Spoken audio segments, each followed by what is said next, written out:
Dozens of Russian military trucks and fuel tankers have reportedly been destroyed in a new Ukrainian drone campaign in the south. And that number may be only the first visible sign of a much larger operation. These vehicles were not struck while charging into trenches or leading an assault. They were hunted along transport routes behind the front line, where Russia moves fuel, ammunition, equipment, and reinforcements toward units preparing for combat. The loss of a single fuel tanker can slow an entire chain of operations. A convoy forced to change direction can delay ammunition deliveries, reduce fuel availability, and leave frontline units entering battle with fewer resources than planned. That is why this drone campaign is more dangerous than a simple list of destroyed vehicles might suggest. Ukraine appears to be turning Russian logistics in the south into a battlefield of its own, where every road, stopping point, and supply route can be watched from above. As Russia reinforces areas around Mariupol and Zaporizhzhia for potential new offensive operations, Ukraine is targeting the system that allows those forces to move, organize, and fight. The center of that pressure is focused on a critical logistics corridor linking occupied territories to Crimea. So which link in Russia's supply chain is Ukraine trying to break? Why is Moscow being forced to rethink the way it moves supplies? And could this drone campaign weaken an offensive before it truly begins? Let's take a closer look on military force. Russia's southern rear is becoming a battlefield before its assault units even reach the front. The new Ukrainian drone campaign led by the Nemesis UAV brigade and other defense units is aimed at the part of Russia's war machine that is often less visible than tanks or infantry, but just as important: the logistics system that keeps troops moving, guns firing, and vehicles supplied. This campaign is not built around a single dramatic strike. It looks more like a sustained effort to wear down the network behind Russian operations in occupied southern Ukraine. Military trucks, fuel tankers, transport vehicles, and supply movements are now being treated as high-value targets because each one carries more than cargo. A truck can carry ammunition for artillery batteries. A tanker can keep armored vehicles on the road. A transport vehicle can move troops toward a staging area before an attack begins. For Russia, losing these vehicles creates pressure that spreads beyond the point of impact. A destroyed fuel tanker does not only burn on one road. It can delay a column, reduce mobility, and force commanders to send replacement supplies through a longer or less secure route. A damaged supply vehicle can interrupt the flow of shells, spare parts, food, and equipment needed to keep units active in the field. When these losses repeat, the effect is no longer local. It begins to shape the rhythm of the entire front. Ukraine appears to be using this logic with purpose. Instead of waiting for Russian assault groups to arrive at Ukrainian positions, it is trying to weaken the support system that allows those groups to form, move, and attack. This is a shift from fighting only the force at the front to fighting the machine behind that force. In a war where artillery fire, fuel use, and rapid movement decide the pace of operations, logistics becomes a direct military target, not a background detail. Southern Ukraine makes this pressure even more serious. The region depends on long routes, exposed roads, and steady movement between occupied cities, rear depots, and frontline sectors. If those routes become unsafe, Russia may still have troops in place, but it may struggle to keep them supplied at the speed needed for continuous pressure. That can weaken an offensive before the first assault group reaches its start line. This is why the Nemesis campaign matters. It is not only destroying vehicles. It is testing whether Russia can still move the weight of war across the south, while Ukrainian drones are watching the roads. But to understand why this pressure carries strategic value, the next step is to look at the route Ukraine is targeting most directly in the southern theater. The Mariupol to Melitopol to Simferopol route matters because it is more than a road on the map. It is one of the main land corridors linking Russian-controlled territory in southern Ukraine with Crimea, and that makes it a central target in Ukraine's drone campaign. For Russia, this route connects several layers of the war. Mariupol gives access to the occupied coast along the Sea of Azov. Melitopol works as a major junction for movement across southern Ukraine. Simferopol links that traffic to Crimea, where Russia has long used military bases, storage sites, airfields, and command networks to support operations in the wider region. When these points are connected, they form a chain that can move supplies from rear areas toward active sectors of the front. This is why Ukraine is paying close attention to the corridor. A southern front cannot operate only on soldiers and weapons already placed near the battlefield. It needs a constant flow of fuel, ammunition, spare parts, food, engineering equipment, medical supplies, and replacement vehicles. It also needs roads that can carry heavy trucks at a predictable pace. If that movement becomes slower or more dangerous, the pressure can reach units far from the original strike site. Southern Ukraine is a theater of distance. Units are spread across wide areas, and supply vehicles often have to travel through exposed roads before reaching staging zones or distribution points. A short delay in one convoy may seem small, but repeated delays can change the tempo of operations. Artillery may receive shells later than planned. Repair teams may wait for parts. Assault groups may form more slowly because support vehicles cannot arrive on time. For Ukraine, turning this road network into a drone hunting zone offers a way to attack Russian strength without meeting it directly at the front. Instead of waiting for armor or infantry to appear near Ukrainian defensive lines, Ukrainian forces can pressure the route that helps those forces gather. This pressure also affects planning discipline. A commander may still have enough vehicles on paper, but those vehicles become less useful if drivers must wait for safer windows, avoid open stretches, or move under constant fear of drone observation. In that environment, the road itself becomes part of the fight, not just the path to it. This approach does not require the complete destruction of every bridge, depot, or vehicle. It only requires enough threat to make movement uncertain. If Russia moves fast, vehicles can become easier to detect because they follow known roads and schedules. If Russia slows down, supplies may arrive too late for the units that need them. If Russia shifts to side roads, those roads may not support the same weight, speed, or volume as the main corridor. The same pressure can also force Russia to spend more resources protecting movement instead of supporting combat units. More guards, more electronic warfare teams, and more air defense coverage may be needed along routes that once seemed routine. That does not stop every delivery, but it raises the cost of every trip and reduces the margin for mistakes during a larger southern operation that depends on timing and steady reinforcement efforts over distance. The result is not always a dramatic collapse. More often, it is a steady loss of efficiency, and in a long war, efficiency can decide whether pressure is sustained or fades. This is the strategic value of the Mariupol to Melitopol to Simferopol line.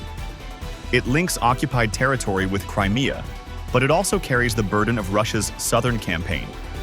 Every tanker, truck, repair vehicle, and military transport moving along this system supports activity somewhere else on the front. When Ukraine watches and strikes that movement, it is not only attacking traffic, it is attacking timing. Once this corridor comes under pressure, the next question is which parts of the Russian logistics chain Ukraine is trying to break first. Fuel trucks and supply vehicles are now among the most important targets in Ukraine's campaign against Russia's southern logistics network. The reason is simple. These vehicles do not look as powerful as tanks, but they carry the materials that allow tanks, artillery, and assault units to keep operating. Fuel tankers are especially dangerous targets for Russia because fuel controls movement. Armored vehicles cannot shift between sectors without it. Self-propelled guns cannot reposition after firing. Trucks cannot bring ammunition forward. Reserve units cannot move quickly if the vehicles assigned to them are waiting for fuel. When a tanker is destroyed, the effect can spread through several parts of a force at once, even if the explosion happens far behind the visible front. Military trucks are just as important in a different way. They are the everyday carriers of a long war. They move artillery shells, food, water, spare parts, engineering tools, medical supplies, radios, batteries, and sometimes troops. A frontline unit may look ready on paper, but it becomes weaker if the trucks behind it cannot arrive on time. Ukraine is also targeting transport vehicles and logistics gathering points behind Russian lines. These sites are often used to collect cargo, organize convoy movement, transfer supplies, and prepare vehicles before they move closer to the front. If drones can find these areas, Russia loses more than parked equipment. It loses time, order, and the ability to move supplies in a predictable sequence. This is different from striking only large warehouses or fixed depots. A depot is important, but it can be hardened, hidden, or moved. A truck on the road is more exposed. It must leave cover, follow a route, stop at checkpoints, and pass through areas where drones may already be watching. Once the vehicle is detected, the road becomes a narrow space with few good choices. Continuing forward may lead it deeper into danger. Turning back may delay the delivery. Stopping may make it easier to hit. Repeated attacks on moving logistics also force Russia to change behavior. Convoys may be split into smaller groups, but smaller groups carry less cargo. Routes may be changed, but new roads can be slower, weaker, or less protected. Schedules may be shifted to reduce exposure, but that can break coordination with units waiting near the front. More escorts may be added, but those escorts also require fuel, crews, and attention from commanders. There is also a human cost inside the logistics chain. Drivers may hesitate before entering exposed roads. Mechanics may have less time to repair damaged vehicles. Command posts may need to spend more attention on route security instead of battlefield decisions. These are small frictions, but they build pressure across the system. In a long campaign, the side that moves supplies with less fear often keeps the stronger tempo and forces the enemy to react instead of plan.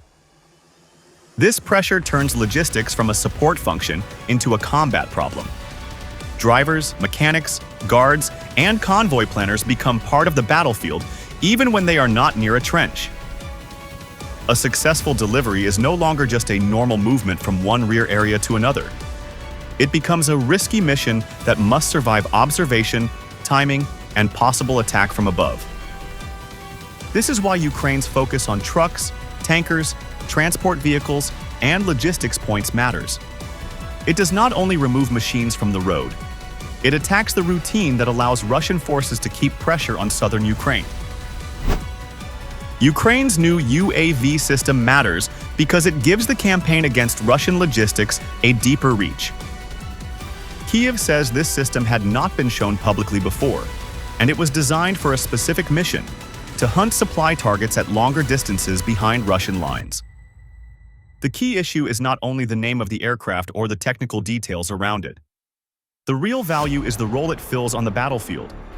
Short-range FPV drones are deadly near the front, where operators can strike vehicles, infantry positions, and exposed equipment. Long-range drones can reach strategic sites farther away, such as depots, airfields, energy sites, or command areas. Between those two layers, there is another space that matters deeply in war: the zone where convoys move, fuel trucks stop, and supply vehicles try to reach the next distribution point. That is where this new system can change the pressure on Russia. If Ukrainian crews can identify and strike vehicles in that middle distance, Russian logistics lose the comfort of depth. A truck no longer needs to approach a trench to become vulnerable. It only needs to leave a depot, move along an exposed road, or stop at a known gathering point while a drone is searching above. This expands the battlefield in a practical way. The front line is no longer only the place where soldiers fight from trenches or artillery fires from prepared positions. The front line begins to stretch along roads, vehicle parks, refueling points, and small logistics sites that support the battle from behind. For Russian units, that means rear movement can no longer be treated as routine movement. It must be planned like a combat mission. The new UAV layer also gives Ukraine more flexibility. A standard FPV drone may be ideal for a close target, but it is usually limited by range, signal, and operator position.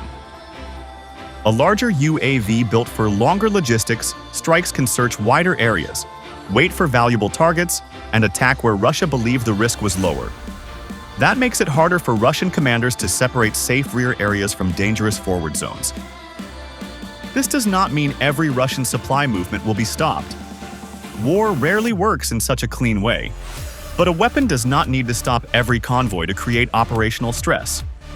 It only needs to make each movement slower, more careful, and less predictable. If drivers avoid open roads, delivery times increase.